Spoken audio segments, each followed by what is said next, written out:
Hoje nós temos uma convidada mulher que está diante de uma empresa que muito de vocês com certeza conhece e gostam. E como ontem foi domingo de Páscoa, a gente resolveu ter essa conversa hoje, até para ouvir dela, dentre outras coisas, como foi que ela encarou essa Páscoa. Vou chamar ela aqui, ela já está nos aguardando. Oi, tudo Oi, bem, Renata, camarote? tudo bem? Boa noite. Como é que você Tudo está? bem? Boa noite. Tudo bem, vocês? Tudo bem, seja bem-vinda. Obrigada. Como é que foi sua Páscoa? Estamos aqui, né, nos recuperando, uma Páscoa bem desafiadora, mas ontem a gente ficou muito contente de poder, enfim, celebrar aí com todos, né, todo o nosso time que trabalhou aí incansavelmente para fazer essa Páscoa.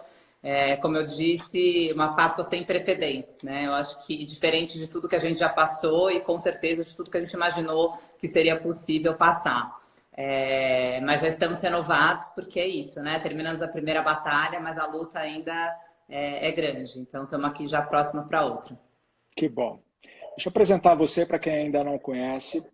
A Renata, me tira uma dúvida de ordem fonética. Vicky ou Vici? Vicky. Vicky, imaginei pela descendência italiana. Sim. Pessoal, a Renata que nos dá a honra de participar dessa conversa hoje aqui conosco, ela é CEO do grupo CRM. CRM é a razão social, muitos de vocês não devem conhecer, mas quando a gente disser o nome de fantasia agora, com toda certeza vocês vão lembrar, até pelo domingo de ontem ter sido um dia muito especial para essa indústria. A Renata é CEO da Copenhagen, uma das marcas mais tradicionais de chocolates do Brasil, chocolates premium. Ela ocupa esse cargo desde 2000 e... Estou na companhia desde 98, já fazem 22 anos. Uau! Vocês compraram a companhia em 96, né, Renata? Compramos, A gente comprou a companhia em 96. Para quem não sabe, né? Muita gente às vezes até, enfim, acha que Copenhague é uma marca internacional, mas a gente tem muito orgulho em dizer que é uma marca brasileira, fundada por um casal de imigrantes, a dona Anne e o seu Davi Copenhagen, que vieram da Letônia, e eles ficaram na administração da marca Copenhagen até 96. Nós adquirimos em 96, eu comecei no grupo em 98, 2 anos depois da aquisição. E de lá para cá a gente empreendeu também a Chocolates Brasil Cacau. Foi aí nesse momento que nasce o grupo CRM para fazer uma gestão de portfólio de marcas, sempre respeitando bastante o posicionamento, né, de todas as marcas que a gente administra. E em 2009 a gente então lança Chocolates Brasil Cacau, completou 10 anos. Em 2014, a gente faz uma joint venture com Lindt. E o ano passado, a minha caçulinha, em 2019, aí nasceu a Pop Coffee, que é a 4ª marca do Grupo CRM. Quantas dessas novas operações já são fruto da sua gestão diante da marca, Renata? Porque Copenhague, a gente sabe, a família comprou, seu pai comprou, você já entrou logo na sequência na companhia, mas quais dessas novas investidas já são decisões suas? Olha, Camarote, quando eu entrei, para você ter uma ideia, a gente só tinha Copenhagen, né, na época, então era só apenas uma marca com 90 lojas, que na época eram comodatos, né? A gente não tinha nem iniciado ainda o trabalho de franquia. Foi o meu primeiro grande projeto aqui, que foi estruturar todo o sistema de franquias e partir realmente para a expansão. Então, hoje nós somos um grupo de 850 operações, crescemos aí 10 vezes o número de lojas. Na época também um faturamento de aproximadamente 38 milhões de reais. Hoje nós somos um grupo que tem faturamento de 1,5 bilhões. Esse foi um dado que eu ia chegar nele e é incrível o crescimento que teve o grupo desde o início da gestão de vocês, em pouco mais de 30 anos, de 20 anos. 20 anos, dizer, 24 anos. 24 anos, vocês saltaram de 38 milhões para 1,5 bi e com EBITDA de 20% aproximadamente. Parabéns. Para um país desafiador como o Brasil, multiplicar o faturamento nessa proporção é algo realmente incrível. Parabéns. Obrigada. Me diz uma coisa, Renata, eu estou bastante curioso, inclusive ontem tinha bastante chocolate Copenhagen em casa, parabéns, o produto é delicioso. Como foi que você se viu diante desse momento que é a principal data da indústria, é o Natal de vocês, você vendo lojas fechadas, shopping fechados, a limitação de circulação de público. Como é que foi a força-tarefa para vocês não perderem a Páscoa com toda uma produção que já estava pronta? Então, Camarote, foi bastante desafiador, como eu te disse. Na verdade, para você ter ideia, a gente trabalha com um planejamento muito antecipado, né? Então, a Páscoa, para ela acontecer em abril, a gente começa o desenvolvimento dela em abril do ano anterior. São 12 meses de desenvolvimento.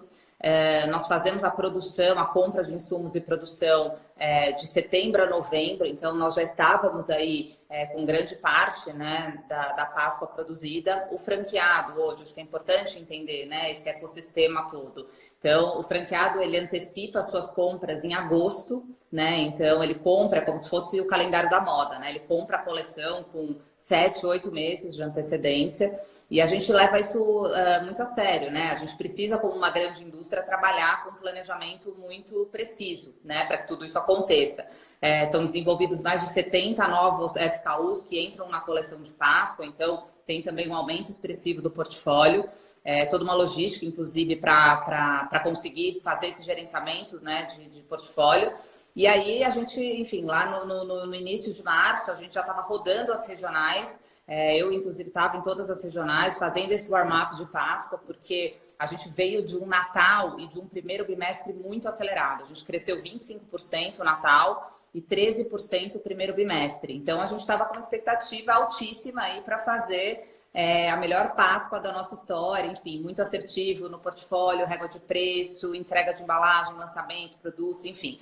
E aí, dias, né, enfim, terminando aí os warm-ups, as regionais, ainda faltavam 2, 3 regionais para a gente rodar, veio então a informação do lockdown e a gente viu uma rede que hoje é composta em sua essência pelo offline, né? Ou seja, nós temos aí 850 pontos de venda físico que a gente vende uma experiência completa, não é só o produto, mas é o atendimento, é o valor agregado que as marcas têm, né? A questão do ato de presentear com Copenhagen, Chocolates Preço do Cacau.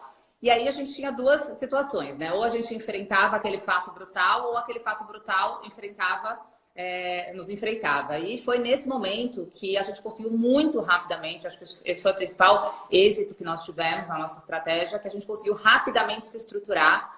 Então, no dia 18, nunca vou esquecer dessa data fatídica, no dia 18 a gente já conseguiu instaurar um comitê de crise bastante eficiente e entendemos o seguinte, que ou a gente tirava o óbvio do centro da estratégia e pensava em formas alternativas de como que a gente iria operar essa Páscoa, ou, de fato, a gente ia estar com a Páscoa fadada a um insucesso. A gente tem uma cultura muito forte aqui dentro, que é essa cultura da resiliência, né? De sermos incansáveis, de não desistir de maneira nenhuma e de buscar meios alternativos, né? Então, foi nesse momento que eu trouxe para a mesa um contexto que eu acho que é fundamental, que é de transparência e lealdade, principalmente com a nossa rede, né? Nós tínhamos ali 850 franqueados que viram os seus pontos de venda serem fechados. Então, eles foram os primeiros impactados em como seria fechar literalmente as portas do seu negócio, né? Até, eu acho que isso tudo é bastante, até simbolicamente difícil, né? Para o franqueado ali, ele só tem aquele canal e ele teve que, ali naquele momento, seguir as orientações e fechar todos os comércios. Então, eu adotei uma agenda assim, de muita proximidade com a rede. Estou 3 vezes por semana com eles, em call, com os conselhos de franqueado, promovendo uma série de pacotes. Então, a gente se antecipou. Eu acho que isso foi muito legal, né? Para os franqueados estarem engajados, falar, pessoal, agora a gente tem que pensar na venda, temos que pensar em fazer acontecer. A gente vai antecipar alguns pacotes para vocês se tranquilizarem que a gente está aqui para dar o suporte para vocês. E vamos focar na venda, no atendimento ao nosso consumidor, porque a Páscoa precisa acontecer. A gente tem um compromisso também com os nossos consumidores de fazer chegar esses produtos até eles. Então, acho que isso foi muito assertivo. A comunicação clara e a agilidade com a qual a gente conseguiu se estruturar. Você está em todas as capitais, obviamente, né? Brasil todo, Brasil todo. E aí, como foi essa... Que decisões vocês tomaram que realmente foram determinantes para que não perdesse a Páscoa? Gestão de crise, todas as reuniões, mas e aí, como é que chegava na ponta do consumidor esse produto? O que vocês encontraram e com as diferenças regionais, né? Porque uma coisa é você fazer isso em São Paulo e a outra coisa é você fazer isso no Centro-Oeste, no Norte. Eu acho que vale até, né, camarada, a gente contextualizar aqui que a gente tinha dois agravantes, né? Eu acho que primeiro, é uma crise sem precedentes, e eu acho que a diferença entre ela e outras crises que a gente já passou, primeiro, ela mexe com a saúde, né? Então, eu acho que isso é bastante delicado, a gente sabe, inclusive do nosso compromisso aqui, em como que a gente deveria trabalhar e se estruturar, garantindo, né, que a gente está trabalhando com seguindo todas as normas de prevenção, que é tão importante. Então, a gente ficou impossibilitado de algumas situações. A gente instaurou o home office no dia 19, assim, foi muito rápido. A gente quis realmente preservar os nossos colaboradores, então instauramos home office. A fábrica, que é uma fábrica imensa, enfim, né? Super difícil de girar essas catracas. A gente desmobilizou a fábrica com mais de 500 colaboradores no dia 23, colocamos todo mundo em férias coletivas. E aí partimos, então, para esse plano de fazer acontecer a Páscoa. Então, de efetivo, o que nós trouxemos? A gente buscou dar apoio para os nossos franqueados nos sistemas de delivery, né? Como eles deveriam atender os seus consumidores usando as lojas apenas como pontos de delivery. As lojas fecharam, mas elas continuaram atendendo. Através das plataformas digitais, WhatsApp, etc. Então, elas conseguiram ativar esse banco de dados e irem trabalhando o delivery para as lojas. A gente disponibilizou uma série de peças, enfim, mecânicas para eles conseguirem ativar o delivery.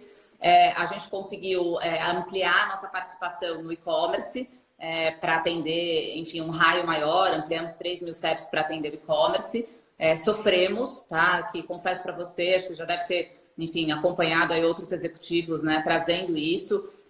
Muito difícil, só para trazer alguns números para você. Então, você imagina que hoje, uma Páscoa, só Copenhague, tá? A gente atende 4 milhões de consumidores que vão às lojas. 4 milhões de consumidores fisicamente visitam as 400 lojas Copenhague. Né? Como atender 4 milhões de consumidores ainda não habituados, né, com o comércio eletrônico, e nós aqui, assim como todos eles, sofrendo com o sistema de logístico colapsado, né? Não era só a nossa estrutura. A gente chegou um momento que os sistemas de logística estavam colapsados, as centrais de atendimento, onde a gente, para respeitar home office, fazer o treinamento, escalar, não era tão rápido a gente conseguir escalar para conseguir dar vazão a todos esses atendimentos.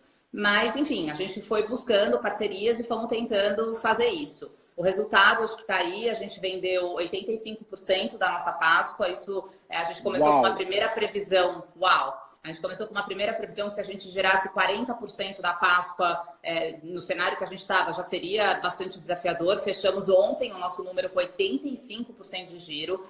Eu digo para você, assim, com toda a experiência, 20 anos que eu estou à frente aqui da organização, que de fato a cultura da organização e a confiança que a gente passou para os franqueados fez a diferença. Eles foram verdadeiros guerreiros lá na ponta, né? As lojas viraram verdadeiras centrais de atendimento, dedos cansados de tanta resposta em WhatsApp, enfim, eles se mobilizaram muito e fizeram um trabalho lindo, de verdade, assim, um trabalho muito eficiente que está confirmado aí com os números da Páscoa.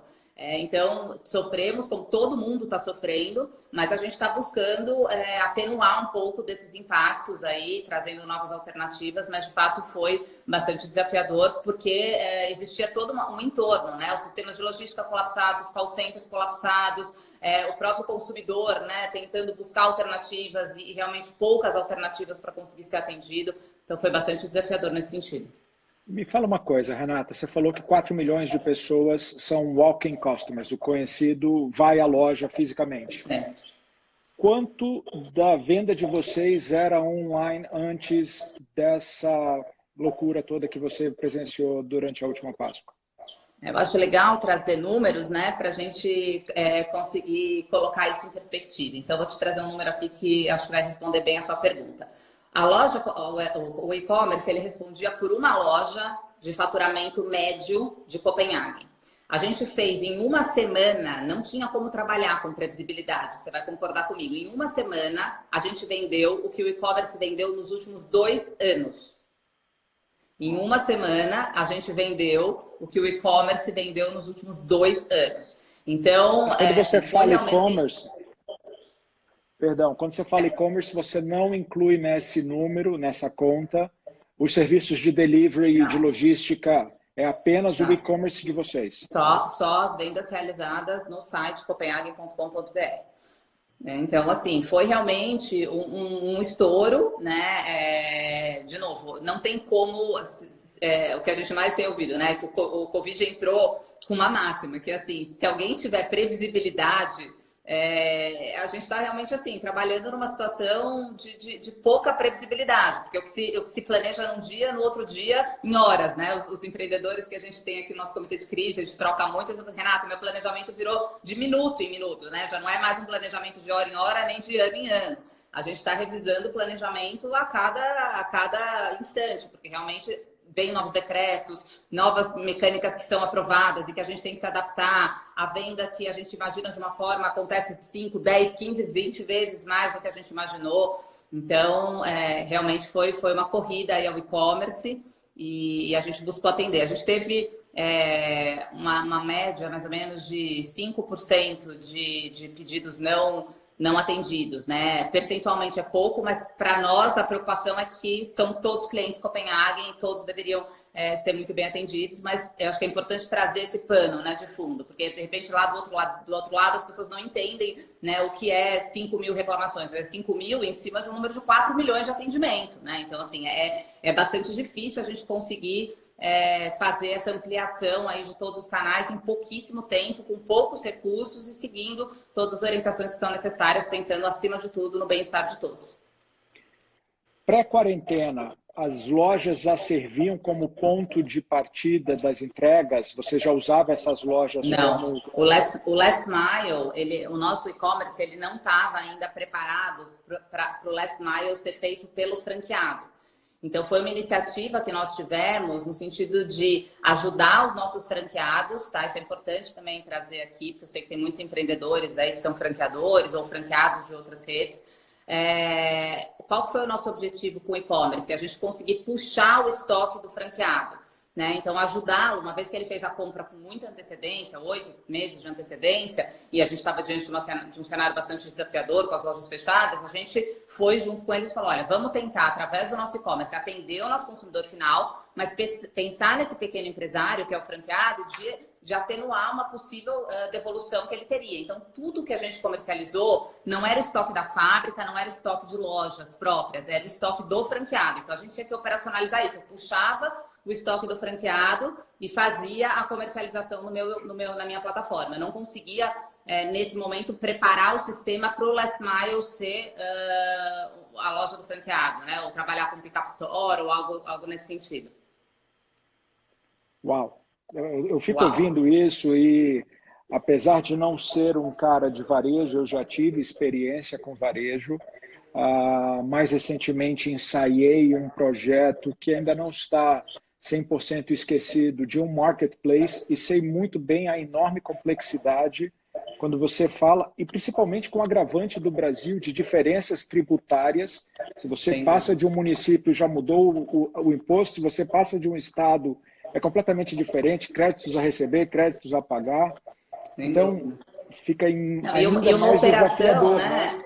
E uma operação, eu estava até vendo agora o Apolinário lá da Polishop também sofrendo as mesmas situações, acho que está todo mundo compartilhando aí da mesma dor, falando o seguinte, que a gente tem, na verdade, toda uma logística preparada para atender o franqueado. Então, até a forma como a gente agora tem que atender mais pedidos e porcionados de forma diferente, porque é o consumidor final, então ele compra um ovo, 2 ovos, 3 ovos. Quando eu vendo para o franqueado, eu vendo uma caixa de embarque de 12, 24, então múltiplos maiores. Então a gente teve que voltar, fazer desenvolvimento de embalagem para atender em porções, pensando no consumidor final. Então tudo isso, né, são catracas que são dificílimas de serem operadas com pouquíssimo tempo para a gente planejar, né? Eu acho que a gente conseguiu de verdade, falei isso hoje aqui no meu call com o meu comitê. Falei, gente, a gente girou catracas sem brincadeira, com a minha crítica é alta, mas eu falei, a gente tirou catracas que a gente em um mês que a gente levaria mais de um ano para conseguir fazer, né? Eu acho que essa crise, ela trouxe muito essa questão da priorização, né? Como que a gente prioriza, como que a gente traz efetividade para as escolhas que a gente tem que fazer,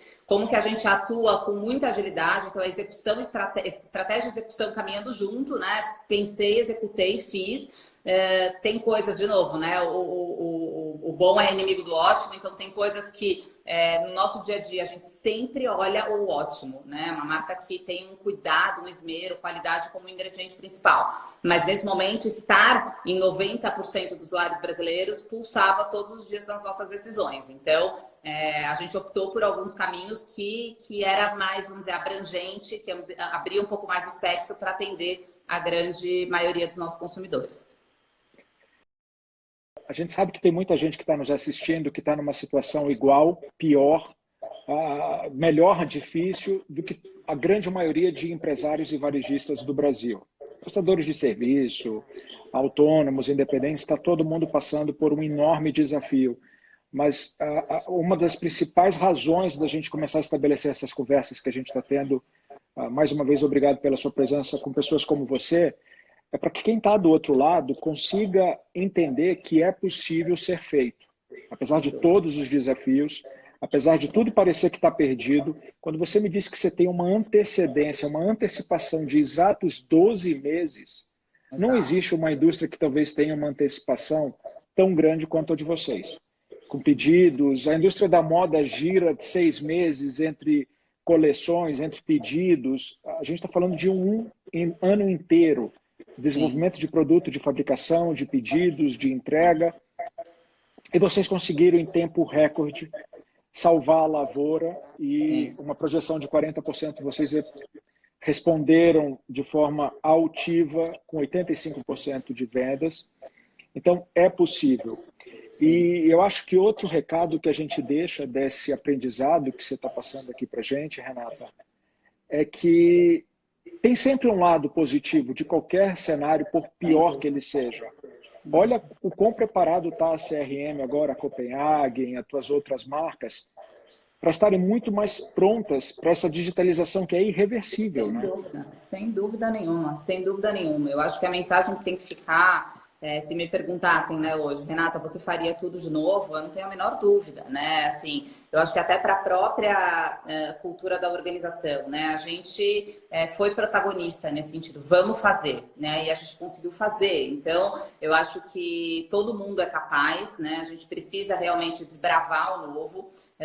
Vi muita gente se perdendo aí no meio do caminho, tentando abrir o baú e encontrar fórmulas de sucesso que funcionaram antigamente. Não existe mais, né? O que funcionou antigamente não é execuível nesse momento de crise. Então, é importante exercitar novas soluções, é importante colocar o time, inclusive, né? Principalmente, acho que o papel do líder é fazer essa equipe performar, né? Fazer essa equipe se sentir parte da contribuição dessas novas estradas que estão se criando, dessas novas rotas, né? Eu acho que o que fica muito claro é que a gente tem uma cultura de aprendizado que está sendo cada vez mais fortalecida, né? Cada vez mais os nossos líderes estão trabalhando, entendendo que a gente tem uma gestão de crise, que é o dia a dia, que bate aqui na nossa porta, sentar no caixa, preservar as nossas equipes, cuidar da nossa tropa, isso é o nosso dia a dia, mas junto com isso tem que andar paralelamente um comitê de oportunidades, né? Porque essas lições que estão sendo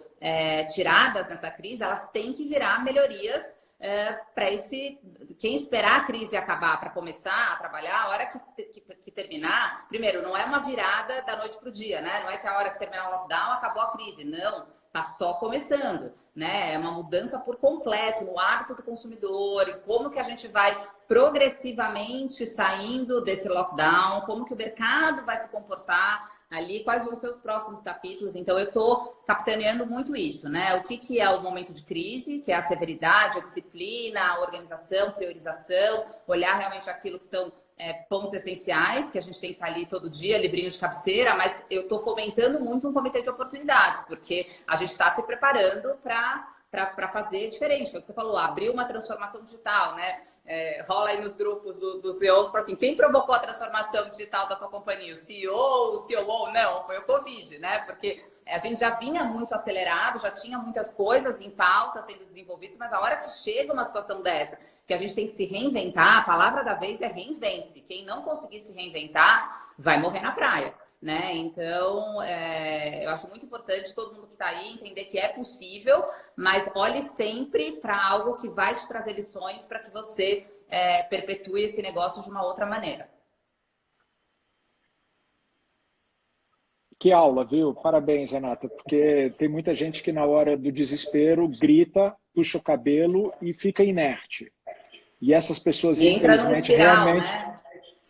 de negativismo e de não vai dar certo, não tem como, a gente só vende em loja física, a gente não vende online, a gente não tem estrutura, a gente não tem sistema, a gente não tem logística, a gente não tem entrega. E o que acontece com essas pessoas é que elas vão entrar nessa espiral e o Sim. negativismo vai ser dominante e o que vai acontecer é que elas vão sair do negócio, né? Elas vão sair do mercado. Sem Que a gente dúvida. sabe que muitas empresas vão deixar de existir durante essa absurda e assustadora pandemia que a gente está vivendo, porque para os mais céticos ou para os mais apavorados desde o começo, eu acho que ninguém poderia prever o quão severos seriam os impactos que a gente está vivenciando mundialmente, Sem né? dúvida. Mundialmente. Quando eu vejo uma cidade que é muito próxima da minha realidade, que é Nova York, completamente vazia, com tudo fechado, com tudo parado, Sim. por mais absurdo e louco que possa parecer, eu estava lendo hoje um artigo que está existindo canibalismo entre os ratos de Nova York, porque não tem gente na rua, não tem restaurante aberto, eles não têm comida, eles estão começando a se comer entre eles. De tão É surreal que sem é a coisa. precedentes, Parece filme né? apocalíptico, né? Então, Exato. ainda no meio disso tudo, nada como uma atitude rápida, ação imediata que vocês tomaram. Eu fico muito feliz de saber que o resultado foi tão positivo.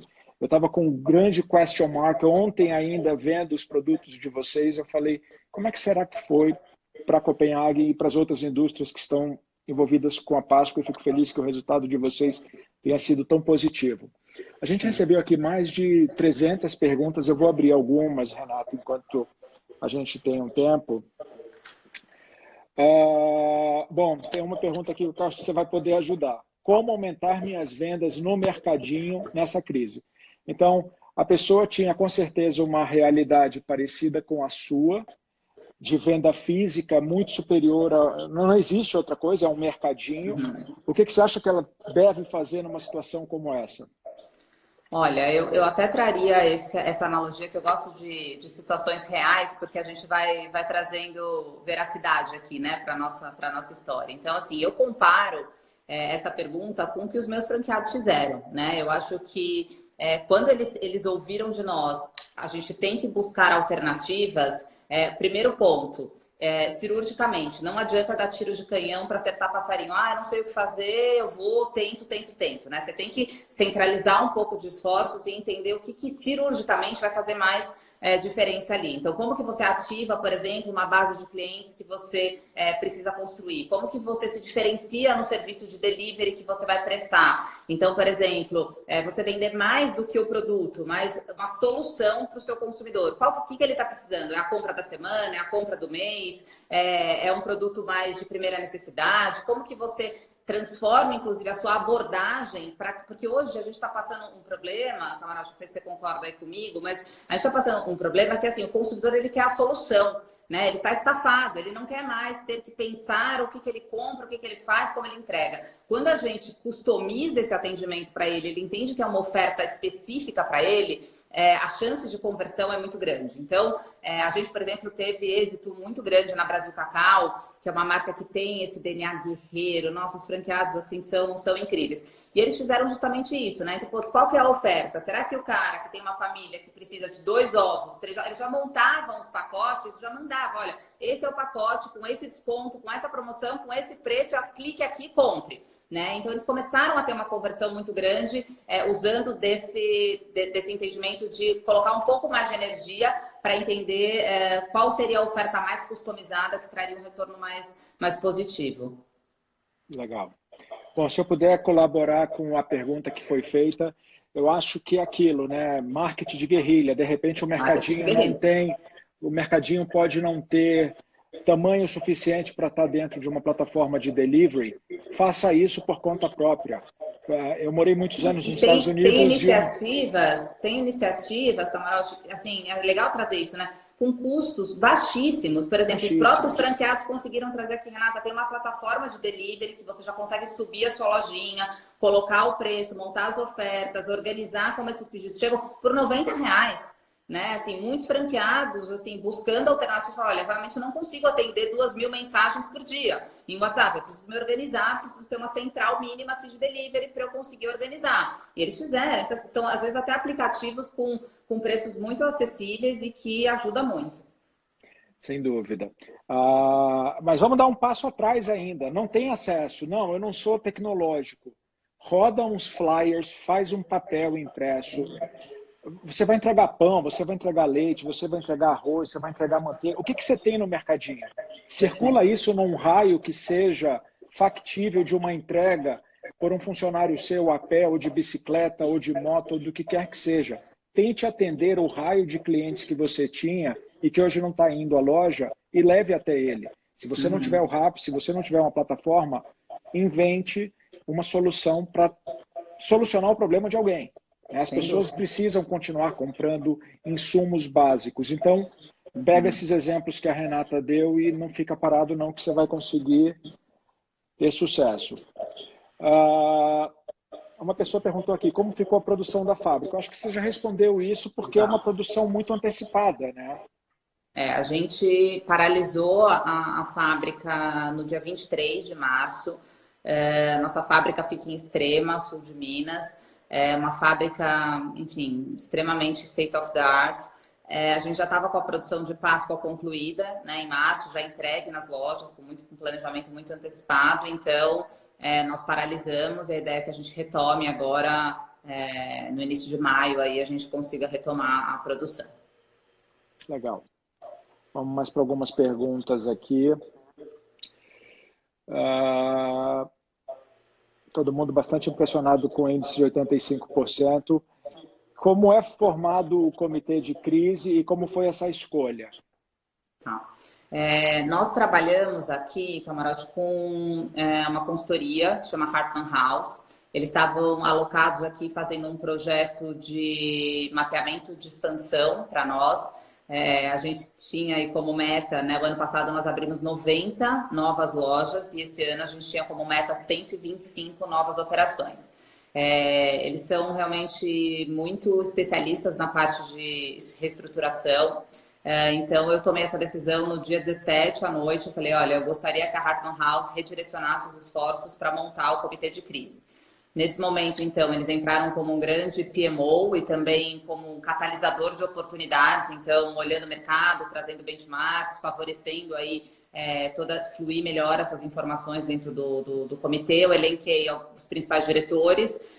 A gente teve uma disciplina muito grande de montar todos os comitês, então, o comitê financeiro, o comitê de comunicações de pessoas, escoamento de Páscoa, vendas. E a gente tem essa disciplina. Então, a gente começa às 8h30 da manhã, o comitê de crise, faz todas as deliberações necessárias, analisa todos os KPIs, e depois a gente segue a tarde inteira nos comitês específicos. Então, a gente vai andando pelo comitê de comunicação, vendo as pessoas, RH, financeiro, para eles irem fazendo as deliberações, trazendo as novas ideias, caminhando com os comitês de oportunidade para voltar no dia seguinte para a gente fazer as novas rodadas aí de acompanhamento dos planos que vêm sendo endereçados. Mas foi muito eficiente, a gente se organizou muito rápido. Quais 3 das principais iniciativas que vocês adotaram durante a crise são hoje obrigatórias no futuro da empresa? Quais dessas iniciativas que você teve que tomar a toque de caixa vão ficar?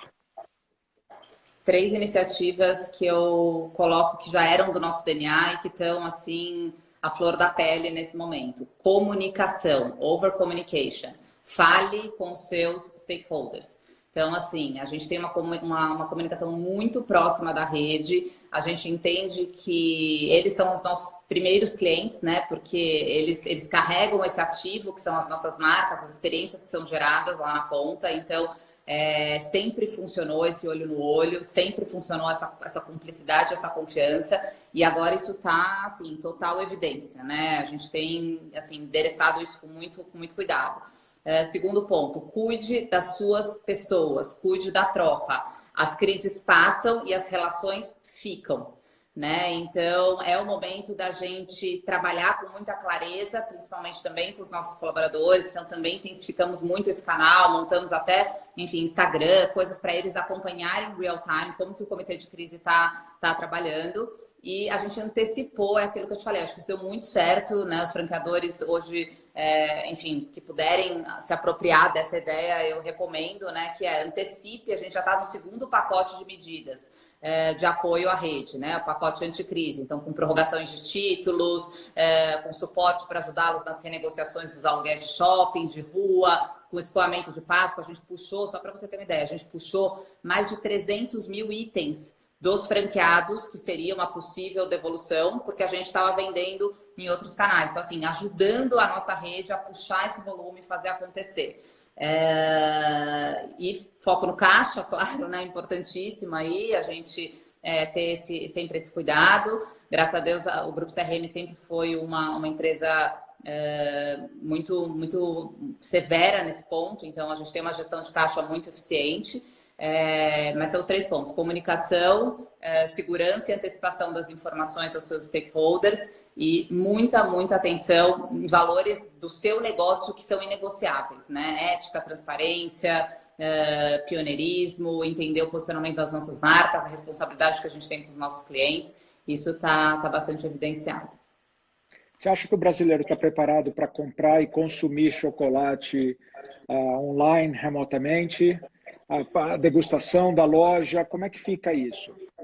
Olha, nesse momento a gente teve uma demanda de Páscoa, né? Vamos ver agora como que fica esses próximos dias, mas assim, existem estudos que mostram que durante a quarentena existe um aumento de uma procura maior por chocolates, né? As pessoas entendem aquilo como uma indulgência, como algo Guilt que as charged. exato, que eu posso me permitir, né? Então a gente está trabalhando, de novo, acho que Copenhagen nunca vendeu só chocolate. A gente vende elo emocional, a gente vende conexões, né? A gente entende que o seu momento Copenhagen é um momento de deleite, que você senta ali para consumir, que você tem um elo emocional, uma afetividade com a marca, que nesse momento é tão importante continuar construindo histórias.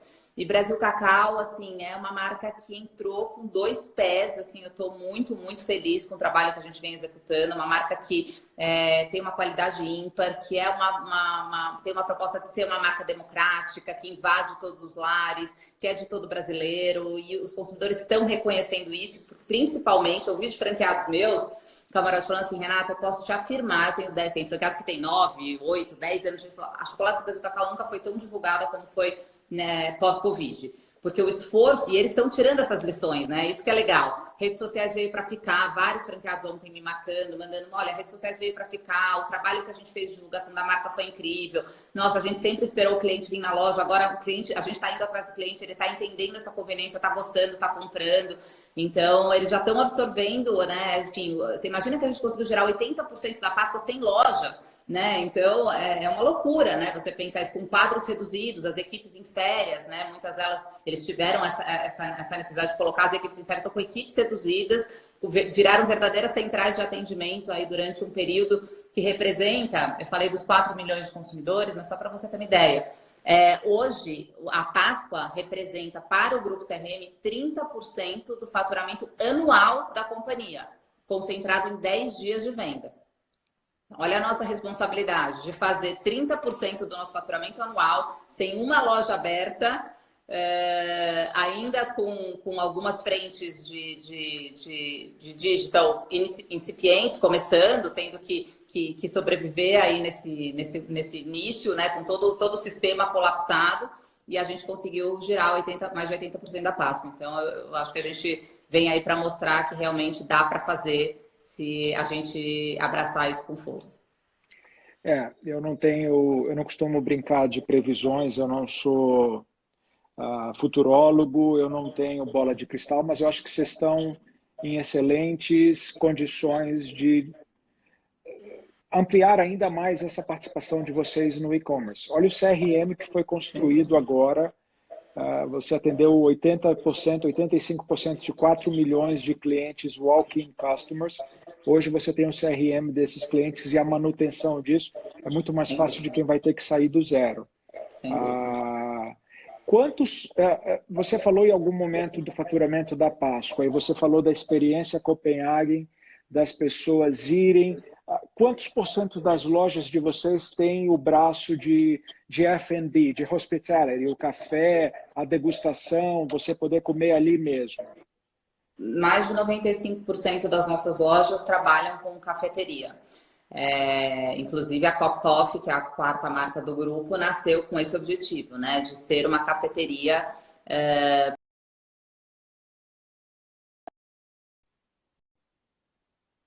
bem representativo. Quase todas as nossas lojas têm a parte de cafeteria. Na Brasil Cacau, o sorvete é muito forte, né? A gente vende sorvete, então também é uma operação que você consome, né, na loja, enfim, sorvete soft. Então é bastante desafiador, porque realmente essa receita a gente não vai conseguir obter enquanto as lojas, né, não voltarem a operar. E é um grande gerador de tráfego, né? Porque o café e o sorvete, eles geram um fluxo imenso nas lojas, né? Então, o Francado está tendo que trabalhar, mas é engraçado porque a gente está trabalhando muito num direcionamento de aumento do ticket médio, né? Então, a partir do momento que eu tenho um menor número de clientes, eu tenho que trabalhar um TM, né, um ticket médio maior. Então, por isso que eu digo para você o quanto é importante você ser cirúrgico na sua recomendação de composição de cesta, né? Qual é a cesta que eu tenho que fazer para conseguir fazer uma venda agregada maior, né? Então, eu tenho que trabalhar o preço médio do item crescendo e eu tenho que trabalhar o número de peças por cupom que são emitidos, né? Então, ajuda também, muito importante o franqueado ter todos esses KPIs para entender como ele direciona a oferta dele no delivery. Muito bom. Deixa eu ver mais algumas perguntas aqui para você, Renata. Espera lá que eu vou pedir ajuda aqui para o universitário, que essa daqui está pequena. Vamos lá. Essas perguntas já foram respondidas.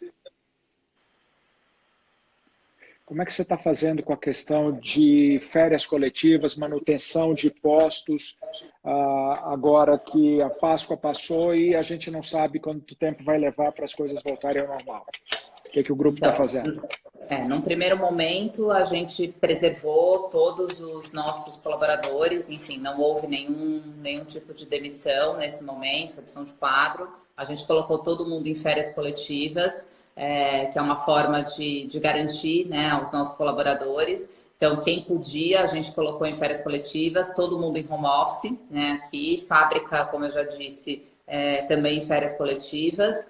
E estamos fazendo aqui uma série de exercícios para tentar minimizar. Impactos vão ter, né? Não temos como descartar essa possibilidade, mas a gente vem trabalhando aí, acompanhando todas as medidas que estão sendo aprovadas para a gente tentar gerar o mínimo de impacto possível. Quando você me falou que vocês começam a planejar a Páscoa do ano seguinte, exatamente após o término dessa Páscoa atual, como é que você está olhando para 2021?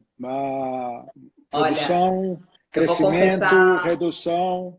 Vou confessar uma coisa para você que acho que eu ainda não comentei com ninguém. Na semana que começou realmente o lockdown, na segunda-feira, numa quarta-feira, nunca vou esquecer. Na segunda-feira, a gente já estava em reunião com, enfim, várias agências e todo o nosso time aqui de P&D de Páscoa 21. Porque a gente tem 2 ciclos, né? Que é esperar o giro da Páscoa para a gente entender portfólio, o que fica, o que sai, o que faz melhoria, onde tem oportunidade dentro da regra de preço, mas tem os itens remanescentes. Então, a gente já começa uma análise previamente com base nos itens remanescentes. São itens que vão de coleção para coleção, o que a gente vai trabalhar em cima deles? Mudança de embalagem, permanência, unificação de gramatura, etc. Então, na segunda-feira, a gente estava já planejando a primeira reunião de Páscoa 21. Eu estou bastante otimista, tá? Para Páscoa 21. Eu acho que a gente vem numa crescente importante nas datas sazonais. Como eu te disse, o nosso último Natal foi um Natal que a gente cresceu 25%, né? Fomos muito assertivos, principalmente porque a gente estava ali trazendo todo um composto de entrega de presente. Eu não sei se você se lembra, mas em 2018, quando a gente teve ali uma situação bastante difícil, 17, 18, né? Uma situação bastante difícil, a Copenhagen ganhou muito mercado com os seus panetones como presente principal do Natal. Então, a gente deixou de ser o produto que era consumido para ou estar na mesa, na ceia, ou como uma lembrança que tem fortíssima, simbolicamente emocional, né? Eu escolhi para você, o chocolate ele traz isso, principalmente das marcas que têm histórias aí de longas datas, uma marca quase centenária, né? A gente não vê isso hoje no Brasil. E naquele momento a gente conseguiu ser o presente principal do Natal. Porque se você fizer hoje um raciocínio, se você for presentear uma família, que você tem que comprar um perfume para alguém, um vestuário para alguém, um eletrônico para alguém, e você pensar talvez que você vai dar uma cesta Copenhagen por 350, 400 reais para toda a família, ela passa a ser um desembolso relativamente menor do que presentear individualmente cada um da família. E o Panetone é a mesma coisa, às vezes por 89, 99 você consegue presentear com uma marca que, enfim, é querida, que tem um status incrível, que tem um valor agregado imenso. Então, eu vejo que a gente vai crescer muito por esse caminho, né? A Copenhagen sempre foi uma marca que vende presentes em forma de chocolate, né? A gente sabe o quanto que a gente conseguiu, ao longo desses anos, né, ser referência em qualidade, mas também na oferta de presente que a gente gera. Então, eu estou bastante otimista para a Páscoa 21. Eu acho que a gente vai conseguir trabalhar nesse mesmo conceito de trazer uma coleção inteligente, de recuperar os volumes, o encantamento que é feito nas nossas lojas e com todos os aprendizados da Páscoa 20, que foi uma Páscoa realmente emblemática. Quais são as outras datas? A gente falou muito de Páscoa aqui, você acabou de dizer que você vende muito panetone no Natal. Qual é o ranking da venda de chocolates, as datas comemorativas, obviamente a Páscoa em primeiro lugar, o que vem depois no top 5 de vocês? Então, a Páscoa hoje representa 30% do faturamento anual da companhia. O Natal está batendo, já representa 25% do faturamento anual. Então, a gente está com uma concentração, né? É uma companhia bastante sazonal, né? Porque 30% é Páscoa, 25% é Natal. Depois, as outras datas, que é mães, namorados, um pouquinho, muito pouco, ainda é fraco, pais, depois datas menores do calendário, Dia da Mulher, secretárias, enfim... acabam sendo Kids Day, né, que a gente vem crescendo, porque a nossa categoria infantil, a gente fez altíssimos investimentos com a linha Lingato, então era uma categoria, por exemplo, que ela hoje já representa quase o que vende hoje uma categoria de língua de gato, por exemplo, né? A linha infantil hoje, ela ganhou um corpo muito grande, né, que é a linha Lingato, então no Kids Day ela tem uma representatividade maior. E aí, acho que as principais iniciativas, né, que eu acho que vale ressaltar, que aí não são datas, como que a gente vem trabalhando por exemplo, plataformas novas. Então, a gente lançou o ano passado a plataforma de saudabilidade, que é a linha So Good, que é uma linha... Inclusive, a gente inaugurou a nossa planta Fabril 15 dias antes, né, do Covid. Fizemos um investimento enorme lá para montar um novo parque para produzir uma nova área dentro da fábrica para produzir o chocolate So Good. Hoje, por exemplo, a linha So Good, que são os chocolates sem lactose, sem açúcar, sem ingredientes artificiais, fonte de fibra, sem glúten e com muito sabor, que eu acho que esse foi um ponto bem importante aí do sucesso de So Good, entrar na jornada do consumidor para ampliar a oportunidade dele consumir mais vezes na semana, né, sem abrir mão da indulgência que é um chocolate Copenhagen. E com isso a gente cresceu, por exemplo, hoje o So Good já representa 7% do faturamento anual da companhia, né? Então a gente está entrando em outros momentos da jornada, né? A pessoa consumia a linha Benta, o Sherry como indulgência máxima, vai continuar consumindo, são produtos icônicos, né? Que fazem parte aí da vida de milhares de brasileiros, mas a gente traz So Good tanto para ampliar a penetração para quem tem dieta restritiva, os celíacos, os diabéticos, quem tem realmente dietas mais específicas, mas também para aqueles que não têm dietas específicas, mas que já não consumiam chocolate 7 vezes na semana e que agora, com uma barra 70% sem açúcar, eles introduzem como chocolate do dia a dia, sem abrir mão do equilíbrio e da indulgência dos produtos Copenhagen que ele já consome em outras ocasiões, para presentear ou para um consumo de alta indulgência. Eu gostaria de ter entre os meus contatos com essa questão da indulgência diária.